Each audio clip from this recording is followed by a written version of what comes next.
Shalom, kembali berjumpa dengan saya dalam Gembala Menyapa di saat ini. Perkenankan saat ini saya membuka dengan sebuah pantun. Yang pergi biarlah pergi, walau pergi tetap di hati. Good morning, apa kabar hari ini? Tetap semangat mengais rezeki. Mari saudara kita bersama untuk menjalani hari ini dengan dikuatkan melalui sapaan firman Tuhan dari Bilangan 13 ayatnya yang ke-30. Kemudian Kaleb mencoba menenteramkan hati bangsa itu di hadapan Musa. Katanya, "Tidak, kita akan maju dan menduduki negeri itu, sebab kita pasti akan mengalahkannya." Demikian firman Tuhan saat ini. Berbahagialah engkau yang mendengar firman Tuhan dan mau melakukan dalam kehidupan sehari-hari. Saudara-saudara terkasih, tema kita saat ini adalah mental block. Ketika saya mencoba menggumuli tema ini, saya kemudian teringat dengan sebuah kisah yang pernah saya baca mengenai seorang tokoh besar zaman dahulu yang bernama Napoleon Bonaparte. Suatu ketika dia hendak melakukan sebuah invasi.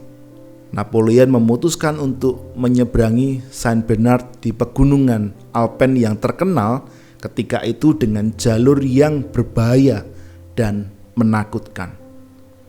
Keputusannya untuk menyeberangi melewati rute itu ditertawakan oleh banyak pihak, terlebih ditertawakan oleh musuh-musuhnya karena dianggap sebagai sebuah kesalahan yang fatal secara strategi militer.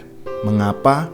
Karena ketika itu Napoleon membawa 80.000 tentara lengkap dengan meriam, peti-peti perbekalan dan peluru, dan juga perlengkapan-perlengkapan yang lain.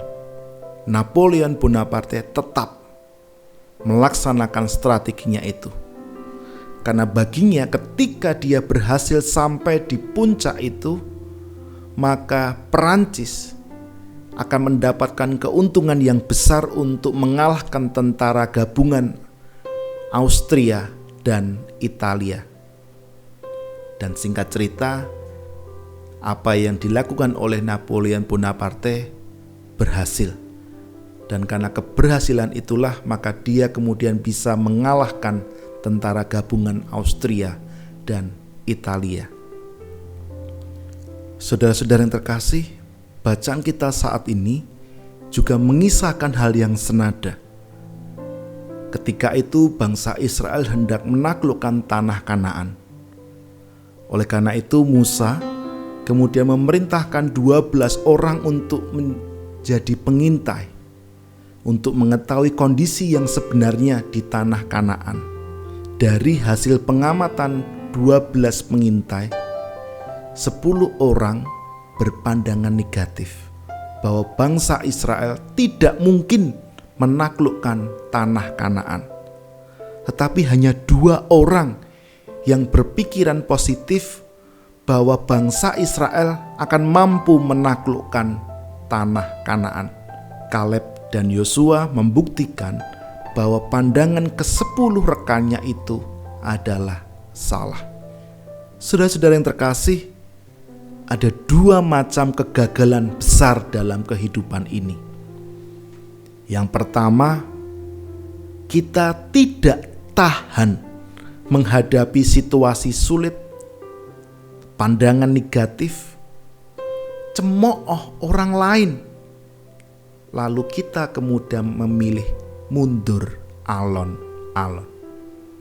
Yang kedua, ketika kita meyakinkan diri kita sendiri bahwa memang kita tidak sanggup, kita tidak mampu untuk melakukan sesuatu, bahwa tantangan yang ada di depan kita itu terlalu besar untuk kita taklukkan.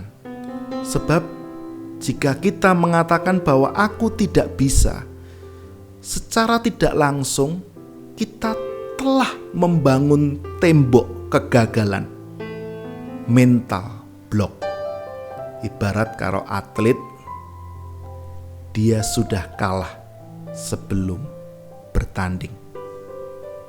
Jadi saudara-saudaraku yang terkasih, ketika kita menghadapi situasi sulit seperti saat ini, mari kita katakan dalam hati kita bahwa ini adalah batu loncatan, bukan batu sandungan. Amin. Saudara-saudaraku yang terkasih, mari kita berdoa. Tuhan, dalam menjalani kehidupan, seringkali kami mengalami kegagalan-kegagalan yang membuat kami kemudian trauma. Kegagalan-kegagalan yang kami alami seakan-akan menegaskan kepada kami bahwa inilah citra diri kami yang penuh dengan kegagalan. Terlebih ketika sekeliling kami kemudian juga menyematkan label gagal di dahi kami. Sekeliling kami tidak mensupport kami. Oleh karena itu ya Tuhan, tolong kami. Tuhan, tolonglah kami. Tuhan, tolong kami. Amin. Saudara-saudara terkasih, demikianlah Gembala Menyapa edisi saat ini. Nantikan perjumpaan kita dalam edisi Gembala Menyapa yang berikutnya. Dan jangan lupa untuk menekan tombol subscribe dan bunyikan loncengnya supaya saudara selalu diingatkan. Juga klik like dan tuliskan komen serta share video ini supaya menjadi berkat bukan hanya bagi kita tetapi juga bagi banyak orang di luar sana. Terima kasih. Tuhan memberkati saudara. Amin.